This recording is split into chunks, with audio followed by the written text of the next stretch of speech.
بسم الله الرحمن الرحيم لم يكن الذين كفروا من أهل الكتاب والمشركين منفكين حتى تأتيهم البينة رسول من الله يتلو صحفا مطهرة فيها كتب قيمة وما تفرق الذين أوتوا الكتاب إلا من بعد ما جاءتهم البينة وما أمروا إلا ليعبدوا الله مخلصين له الدين حنفاء ويقيموا الصلاة ويؤتوا الزكاة وذلك دين القيمة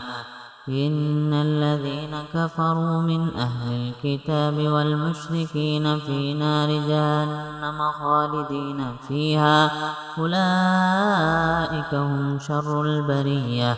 إن الذين آمنوا وعملوا الصالحات أولئك هم خير البرية جزاؤهم عند ربهم جنات عدن تجري من تحتها الأنهار خالدين فيها أبدا رضي الله عنهم ورضوا عنه ذلك لمن خشي ربه.